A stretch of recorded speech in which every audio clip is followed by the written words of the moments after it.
없죠? 없죠? 네. 네, 없으면 함께 말씀 나누도록 하겠습니다. 여러분들 아시다시피 저랑 제 와이프는 이 동네에서 초등학교, 중학교, 고등학교 다 나왔어요. 특별히 고등학교 때 제 와이프랑 저희 소래구에서 만나서 그때부터 이게 인연이 되어 왔는데, 그때 만났던 곳이 동아리였어요. 동아리. 기독교 중창단 동아리. 저희 누나도 거기에 있었고 뭐 그런 동아리 있었습니다. 저는 그때 저희 동기들을 보면 특히 자매들이 참 대단한 자매들이 많이 있었다 싶어요. 반주하는 친구들도 많이 있었고 뭐 실력도 다들 괜찮았고 그렇긴 한데, 그것보다 참 애들이 드셌어요. 참 열심히 하니까 1학년 때 선배들과 함께 참 재밌게 동아리 활동을 하고요. 2학년 들어가니까 이제 우리가 주축이 돼서 또 재밌게 동아리 활동을 합니다. 1학년도 뽑아서 1학년들과 함께 아주 재밌게 동아리 활동을 했어요. 그리고 3학년이 되면서 고3이잖아요. 그럼 뭐 해야 돼요?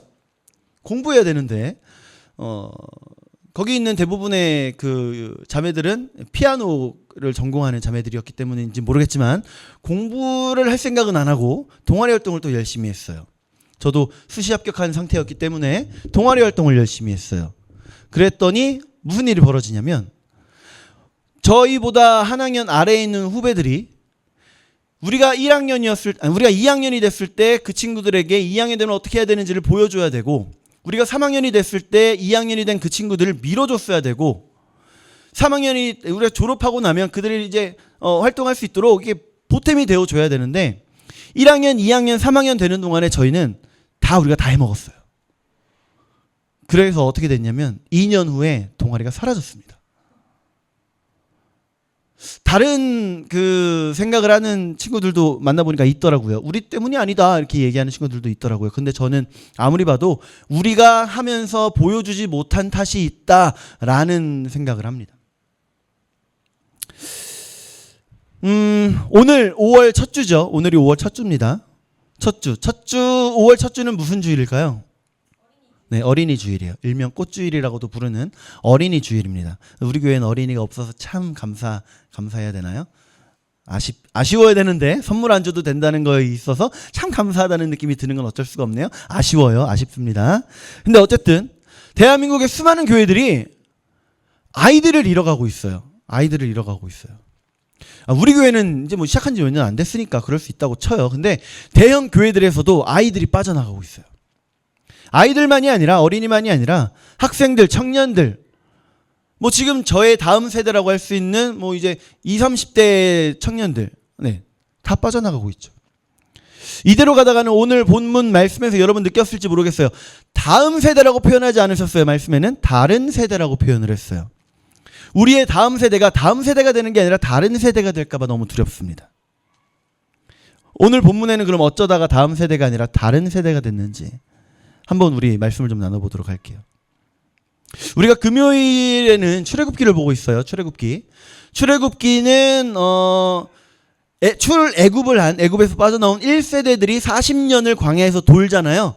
우리는 아직 금요일에는 그 40년의 초반에 머물러 있습니다. 아직까지는. 그런데 그들이 이제 시간이 지나면 1세대는 광야에서 다 죽고요. 2세대랑 여호수아, 갈렙만 가나안 땅으로 들어가게 돼요. 그러면 1세대랑 2세대까지는 그러면 광야에서 하나님께서 그들에게 베푸신 그 기적들을 봤다는 거고, 2세대도 마찬가지로 요단강을 건너가면서부터 있었던 그 놀라운 일들을 봤다는 거예요. 자, 1세대, 그러니까 이제 막 출애굽을 한 세대가 하나님의 역사를 봤다면 뭘 봤을까요? 애굽에 있을 때 몇 가지 재앙? 10가지 재앙. 그리고요, 쫓아오는 애굽 군대를 피해 도망가기 위해 가고 있는데 앞에 막고 있는 그 바다, 무슨 바다요? 홍해바다가 어떻게 돼요? 갈라지는 모습. 그리고 목마르다고 하니까 반석에서 뭐가 나와요? 물이 나와요. 배고프다고 하니까 하늘에서 뭐가 떨어져요? 메추리가 떨어진 건 아니고 만나가 떨어졌어요. 자, 고기가 먹고 싶어요 하니까 뭐가 날라왔어요? 메추리가 날라왔어요. 이런 거 일일이 보던 세대가 1세대입니다. 2세대는요, 아까 얘기했던 대로 요단강을 하나님께서 멈춰 세워 산 쪽에 벽으로 만들어 버리시고 마른 땅으로 건너가게 하셨죠. 건너가고 나서는 무슨 성이 막고 있어요? 여리고, 그렇지, 여리고. 이야, 누구 아들이야? 여리고, 여리고성이 맡고 있어요. 그 여리고성을 하나님께서 어떻게 하세요? 무너뜨리셨죠. 이걸 다 직접 경험해요. 자, 이제 가나안 땅을 정복하는 전쟁을 해나가는데 옛날 옛적에 40년 전에 이스라엘 백성들이 가나안 땅을 정탐할 때 총 12명이 건너갔다 와요. 그 12명 중에 10명이 뭐라고 하죠? 저들은 크고 우리는 그들 앞에 뭐 같다? 메뚜기 같다. 그런데 여호수아와 갈렙이 뭐라고 이야기해요? 아니다. 그들은 우리의 밥이다. 맞아요. 그래서 출애굽 2세대는 가나안 땅을 들어가서 정복 전쟁을 해 나갈 때 그걸 확인합니다. 그들은 우리의 밥이라는 걸 확인하는 거예요. 이런 걸 경험합니다. 이런 걸 경험해요. 여러분, 경험의 힘이 얼마나 강한지 아세요? 경험의 힘이? 경험한 신앙은 아무도 못 이겨요. 아무도 못 이겨요. 뭔가를 경험했대요. 근데 그거를 나는 그래도 신학을 공부한 사람이잖아요, 제가. 신학적으로 그게 맞지 않다고 이야기를 해도 아니래요. 자기가 봤대요. 그럼 그게 맞대요. 아무리 이야기를 해도 그건 맞는 거예요, 그 사람한테는. 어쩔 수 없어요. 마찬가지예요. 내가 봤다면 그 경험한 신앙은 그 누구도 흔들 수가 없습니다. 그런데 그렇게 강력했던 1세대, 2세대 이스라엘 백성들의 출애굽 이스라엘 백성들의 그 믿음이 그 다음 세대까지 전해지질 않았어요. 시간이 지나니까 하나님을 전혀 모르는 세대가 등장을 합니다. 모르는 세대가 등장을 해요. 얼마나 걸렸을까요, 시간이? 1세대, 2세대는 하나님을 직접 만났잖아요. 우리 지난 금요일에 봤듯이 하나님 앞에서 같이 먹고 마시기까지 했잖아요. 그럼 그랬던 사람들의 자녀들이에요. 그랬던 사람들의 손녀들이에요. 자, 그런데 그 사람들이 하나님을 완전히 모른다고 할 때까지 걸린 시간은 얼마나 걸렸을까요? 짧게는 60년에서 길게는 80년까지 봅니다. 겨우 한 세대 만에 하나님을 모른다라고 표현을 해요. 아무리 믿음이 강한 부모가 있다고 할지라도 그 믿음이 자손에게 전해지는 거 쉽지 않습니다. 어려워요. 신앙 교육이 제대로 이루어지지 않는 한 그 신앙은요, 다음 때에서 끊어집니다. 이전에 있던 교회 같은 경우에 큰 교회다 보니까 여러 집사님들, 권사님들하고 이야기를 많이 하게 되는데 그 중에 보면 자기는 열심히 나오는데 그 자녀들이 안 나오는 분들이 계세요.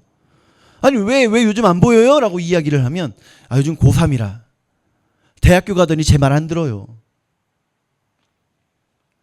그렇게 한 영혼이 없어지는 겁니다. 여러분, 우리가 지금 기독교 캠프를 만들기 위해서 거의 주축이 돼서 움직이고 있어요, 우리 교회가. 그러다 보니까 하나님의 선교라고 하는 큰 틀에서 봤을 땐 아주 중요한 일이에요. 이 일이 우리 교회에 뭐 얼마나 도움이 되겠냐라고 한다면, 그 물어본다면 참 여러분들이 물어보세요. 여러분들이 이걸 문제 삼으세요, 저한테. 한 4-5명은 얘기한 것 같아요. 근데 하나님의 선교라고 하는 큰 틀에서 봤을 때 우리 교회도 한 획을 담당하고 있는 거고요. 그렇게 또 한 획을 우리가 또 담당하는 겁니다. 아마 다음 주나 다다음 주쯤 되면 이 하나님의 선교라고 하는 거, 미시오 데이라고 표현을 하는데 이거에 대해서 한번 좀 설명을 할 시간이 있을 것 같아요. 대대적으로 한번 설교를 해볼까 지금 계획 중에 있는데 기대 좀 해주세요. 재밌을 거예요. 어쨌든 오늘 말씀 속에서 이스라엘 백성들이 자녀들에게 신앙을 전수하지 못했던 이유, 그리고 어떻게 해야 우리의 다음 세대에게 신앙을 전수할 수 있을 것인가, 그들을 어떻게 하면 깨울 수 있을 것인가, 한번 우리 나눠보도록 합시다. 앞으로 결혼할 사람들도 있고, 앞으로 자녀를 낳을 사람들도 있고, 앞으로 우리 교회가 더 부흥해서 아이들이 왔을 때를 대비하고자 하는 그런 마음입니다. 자, 첫 번째, 하나님을 지식이 아닌 경험으로 전달하는 거예요. 경험으로. 가나안에 정착한 이스라엘의 그 기성 세대들 그걸 놓쳤습니다. 우리 말씀 한번 볼까요? 시편 34편 8절. 자, 시작. 너희는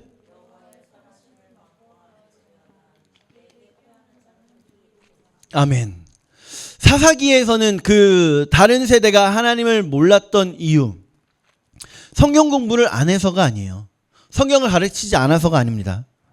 하나님을 삶에서 다음 세대들이 경험하지 못했기 때문에 그래요.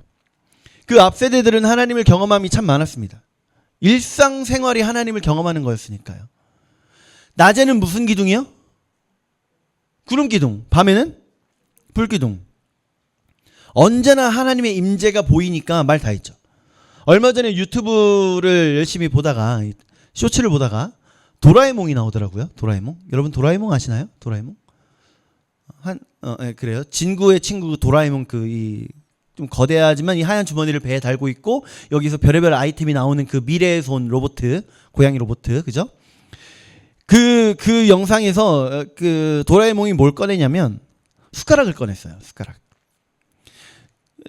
부자 친구인 비실이가 자기는 이것도 먹어봤다 저것도 먹어봤다라고 자랑을 하니까 친구가 억울해서 도라에몽한테 또 징징댄 거예요.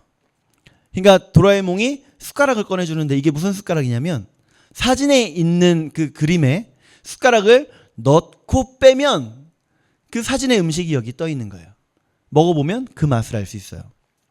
여러분 우리가 재미있는 요즘 프로그램들 보면 요리하는 프로그램들 많이 있잖아요. 그죠? 근데 열심히 그 사람들이 이건 무슨 맛이다 정말 맛있다 이렇게 표현을 하는데 먹어보지 않았는데 알아요? 무슨 맛인지 알아요? 몰라요. 그냥 그들이 맛있다고 하니까 이런 맛이다 하니까 아 그런 맛이겠구나 상상할 뿐이지 내가 먹어보지 않으면 모릅니다. 내가 아무리 유명한 셰프가 쓴 요리 책이라고 할지라도 내가 그걸 가지고 만들어서 먹어보지 않으면 그 요리가 무슨 맛인지 알 수 없어요.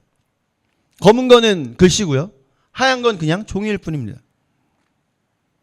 우리 교회들도 마찬가지예요. 우리가 우리 다음 세대들에게 하나님은 사랑이시다, 하나님은 사랑이야 아무리 열심히 얘기해도 수만 번 이야기해도 그 친구들이 하나님의 사랑을 경험해보지 않으면 그 사랑 때문에 눈물 흘려보지 않으면 절대 알 수 없는 겁니다. 먹어봐야 돼요. 먹어봐야 그 맛을 합니다. 온전히 느껴봐야 됩니다. 그래서 우리가 이제 그 사역을 감당해 나가려고 하는 거예요. 우리가 그들에게 하나님의 사랑은 이런 사랑이야, 복음은 이런 것이야 라고 그들에게 경험시켜주고자 하는 겁니다. 우리의 앞날 인도하시는 우리 하나님한테, 하나님 앞에 온전히 의지해서 나아갑시다.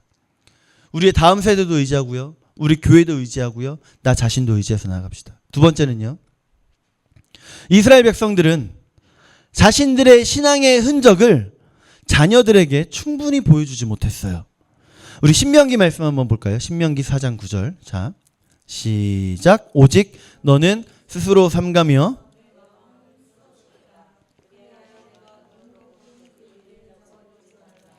내가 생존하는 날 동안에 그 일들이 내 마음에서 떠나지 않도록 조심하라. 너는 그 일들을 내 아들들과 내 손자들에게 알게 하라. 아멘. 이 말씀에 순서가 보이죠? 순서가 있어요. 하나님께서 먼저 누구에게 말씀하세요? 오직 너는 누굴까요? 이거는 하나님께서 모세를 통해 모세의 설교로 백성들에게 들리게 하신 거예요. 그 말은 모세가 아직 살아있는 때라는 거고, 그 말은 아직 홍해가 아니라 그 요단강을 건너지 않았다는 얘기고, 아직 여호수아의 시대 전이라는 이야기입니다. 즉, 이제 출애굽 2세대들에게 하는 이야기인 거예요. 출애굽 2세대들에게, 그러니까 기성세대에게 이야기하는 겁니다. 너는 스스로 삼가고 내 마음을 힘써 지켜라. 그리해서 내가 눈으로 본 그 일이 뭘까요? 출애굽. 그동안 하나님 보여주신 그 기적들, 그걸 기억하고 잊어버리지 말아라. 내가 생존하는 그날 동안의 그 일들이 내 마음에서 떠나지 않도록 조심해라. 기억하고 계속해서 묵상하고 있어라. 너의 안에 담고 있어라. 그 다음에 이제 하시는 말씀이 너는 그 일들을 누구에게? 내 아들들과 내 손자들에게, 너의 자녀들에게 알게 해라. 먼저 기성세대들에게 너희가 믿음의 본을 보여라. 너희가 믿음의 본을 보여야 해. 그리고 그 본을 보인 걸 너희 자녀들이 따라갈 수 있게 하자. 그 말씀하시는 겁니다. 옛날에는 제가 학생 때만 해도 문학의 밤, 찬양의 밤 많이 있었어요. 이 동네에서도 있었습니다. 그래서 여기 교회 저기 교회 여러 번 많이 왔다 갔다 했던 기억이 있어요. 근데 그게 요즘 완전히 없어졌죠.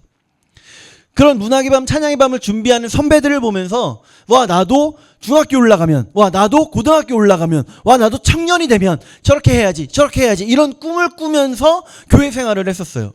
그러면서 자라갔습니다. 영적으로든 육적으로든. 근데 이젠 그런 거 완전히 없어져 버리고 뭔가를 보고 그걸 꿈꾸면서 올라갈 수 있는 그게 없어졌다는 거예요. 성경에서는요 이런 표현이 종종 나와요. 자녀들이 무엇인가를 보고 왜 그런지 물어보거든 설명해줘라. 과거부터 쭉 있었던 것을 보고 이걸 보고 아버지 이건 왜 이렇게 하는 거예요? 라고 물어보면 아 이거는 하고 설명해줘라.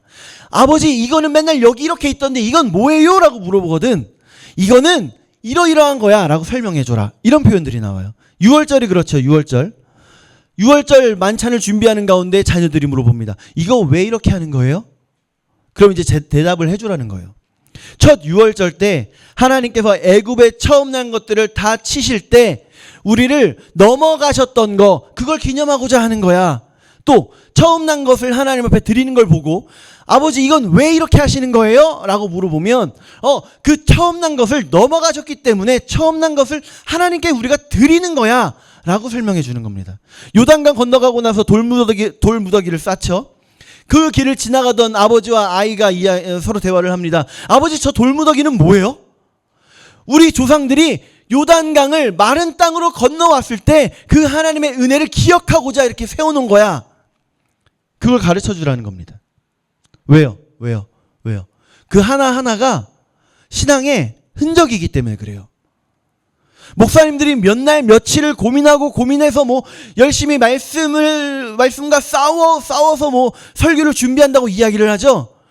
내가 엎드려지고 그렇게 엉엉 울면서까지 말씀을 준비한다고 이야기하죠. 근데 그렇게 해도 도저히 이길 수 없는 게 하나 있습니다.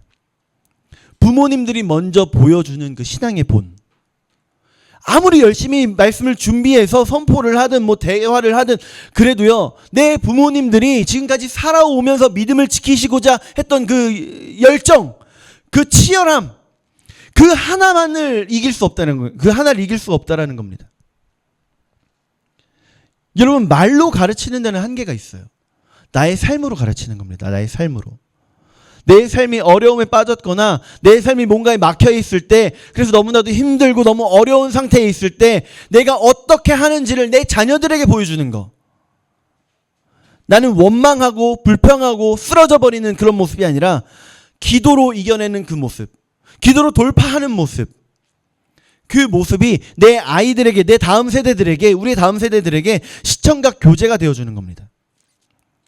이제 가나안에 막 정착한 이스라엘 백성들은 그걸 못했어요. 근데 우리는 해냅시다. 우리 다음 세대들이 다른 세대가 되지 않도록 우리 믿음의 유산을 남기는 겁니다. 세 번째는요. 이스라엘이 영적인 야성을 그 자손들에게 길러주지 못했어요. 우리 말씀 한번 또 봅시다. 잠언 22장 6절 말씀. 자, 시작.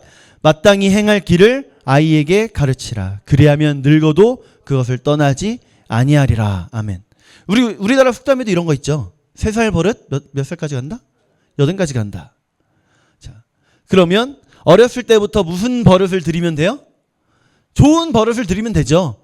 그러면 그 좋은 버릇이 언제까지 간다고요? 80까지. 늙어서도 그것을 떠나지 않을 겁니다.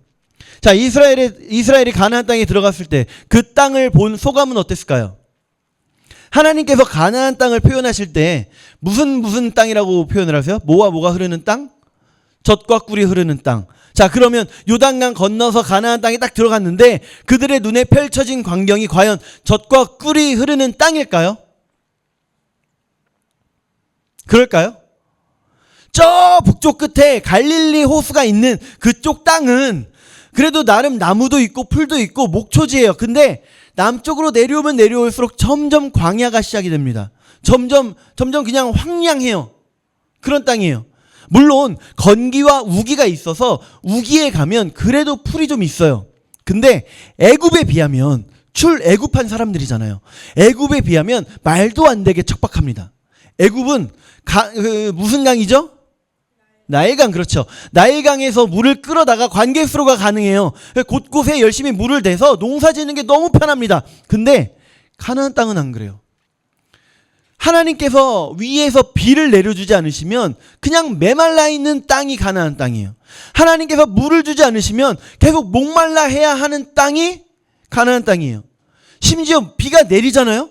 그 비가 땅 속으로 스며 들어가 버려요. 모여 있지 않아요. 그러니까 비가 안 오면 그들은 살기가 너무 힘든 겁니다. 그래서 그들이 풍요의 신을 따르기 시작해요. 무슨 신이게요? 오, 맞아요. 바알신. 그래서 바알신을 붙잡는 겁니다. 그러면 그들이 그 땅이 정말 젖과 꿀이 흐르는 땅으로 살려면 가장 필요한 거 지금 뭐라고 이야기했죠? 뭐예요? 비. 출애굽 1세대가 봤을 때에는 애굽 땅보다는 그래도 가나안 땅이 더 좋아요, 나빠요? 그들은 애굽을 경험했던 사람들이에요. 좋아요, 나빠요? 나빠요. 그럼 출애굽 2세대들은 어떨까요? 그들은 애굽을 보지 못한 사람들이에요. 광야에서 태어나서 광야만 보던 사람들입니다. 근데 가나안 땅에 들어갔어요. 좋아요, 나빠요? 그래도 광야보단 낫죠. 그래도 우기가 되면 그래도 비가 오잖아요. 그래도 낫죠. 그럼 이거 하나님 이거 사기 아니에요? 아니 젖과 꿀이 흐르는 땅이라더니 그래서 애굽에서 나왔잖아요. 그럼 애굽보다 좋아야지요. 그죠? 근데 애굽보다 안 좋은 데로 끌고 들어가신 거잖아요. 그걸 아는 사람들은 싹 다 죽여버리시고 모르는 애들만 딱 데려가 갖고 야 이거 봐 되게 좋지 이렇게 하시는 거 아니에요 지금 하나님? 아니에요. 하나님께서 그들에게 비를 주시면 이른 비와 늦은 비를 하나님께서 주시면 그들이 하나님을 떠나지만 않으면 하나님 말씀에 순종함이 하나님의 백성으로서 할 수 없는 일들을 하지만 않으면 계속해서 그렇게 이른 비와 늦은 비를 주시겠다라고 약속을 하셨어요. 근데 그걸 그들이 배신한 거죠. 어쨌든 그렇게 하나님께서 주시는 비로 인해서 그 땅이 아주 평안했습니다. 하루하루가 아주 안락했어요. 자, 광야에서 살던 사람들이 안락한 하루하루를 맞이했어요. 어떻게 될까요? 하나님을 잊어버려요. 안락함에 취해버려요. 자연스럽게 하나님 없이는 살 수 없던 광야에서의 하나님을 잊어버려요. 그럼 자연스럽게 그 자녀들도 하나님을 잊어버려요. 안락함에 취해 살다 보니 하나님 없는 삶을 당연하게 여겨버려요. 어느 나라 이야기일까요? 이스라엘 이야기 맞아요? 우리나라 이야기예요. 우리나라. 조선에 복음이 전해졌습니다. 조선에 복음이 전해졌어요. 그리고 그 조선에서는 복음을 핍박했어요. 그대로 일제 강점기가 시작이 됩니다. 그 일제 강점기 때도 복음은 핍박을 받아요. 6.25 전쟁이 시작이 됩니다. 6.25 때 복음은 핍박을 받아요. 그 이후로 우리나라는 완전히 일어날 수 없는 도저히 어떻게 해볼 수 없는 그런 나라가 돼버렸었잖아요. 살기 어려우니까 사람들이 하나님을 찾습니다. 하나님 아니면 도저히 이 가난을 어떻게 할 수 없는 거예요. 그래서 하나님을 찾았어요. 하나님께 돌아왔죠. 여러분 우리가 알고 있는 한강의 기적이요. 우리나라가 정말 대단한 민족이어서 그렇게 됐을까요? 우리 민족이 그렇게 대단한 민족이라서? 뭐 그럴 수도 있죠. 근데 100% 그것만 있었다라고 장담할 수 있어요? 그 시대에 얼마나 많은 믿음의 선배들이 기도하고 하나님 앞에 매달려서 이 나라를 구해달라고 얼마나 매달렸는데요. 아니죠. 대기업 총수들이 가서 외국 나가서 다른 나라에서 뭐 이런저런 원조도 받고 다른 대기업에서 이렇게 돈도 받아오고 그랬잖아요. 그죠? 근데 그들의 지갑을 열게 하신 건 누군데요? 그렇게 하나님께서 이 나라를 살려놨더니만 저랑 같은 세대는요. 그 평안함 속에 자라서 신앙의 중요함을 잊어버려요. 수많은 지금의 부모 세대, 저의 세대가 너무나도 안락하고 평안한 생활을 하다 보니까 복음을 완전히 등한시해버립니다. 그러고 나서 자연스럽게 그 자녀 세대 또한 하나님을 떠나버리죠. 여러분 온실 속의 화초는 비바람이 불면 날아갈 수밖에 없어요. 강하게 자라려면 자라는 그때부터 약한 비바람이라도 계속 맞아가면서 자라야 합니다. 그렇게 우리를 하나님께서 강하게 키워가시는 거예요. 저는 제가 한참 저의 믿음을 키워가던 그 청소년 시기에 저희 부모님이 잠시 교회를 떠나 있던 거, 그게 참 나름 그래도 좋은 하나님의 한 수였다 생각을 해요. 그로 인해 저는 수많은 비바람을 맞으면서 자랐고 흔들리지 않는 믿음을 키워왔으니까. 물론 모태신앙이신 분들도 마찬가지로 여러 가지 나름의 그 비바람을 맞으면서 자라왔을 겁니다. 그렇게 우리는 이런저런 비바람 속에서 믿는 사람이라면, 하나님의 백성이라면 어떻게 살아야 되는지를 배워왔어요. 이제 우리도 다음 세대를 위해서 준비해야 됩니다. 우리 다음 세대들이 어떻게 어쨌든 우리 교회에서 나중에라도 자라가게 될 텐데, 그들은 세상에서 이런저런 거 배울 거예요. 과학이라는 이름으로 진화론을 배울 거고요. 복음과 반대되는 것들을 지식이라는 이름으로 배울 겁니다. 그리고 복음은 틀렸어 라는 걸 은연중에 듣게 될 거예요. 그러면 그런 상황 속에서 우리의 다음 세대들이 어떻게 자라야 할 것인가? 우리의 기성세대들이 지금까지 밟아온 그 발걸음, 어떻게 그들에게 보여줄 것인가?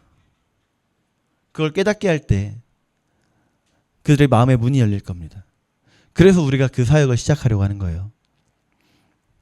여러분, 우리 다음 세대를 믿음의 야성이 있는 하나님의 군대로 세워나갑시다.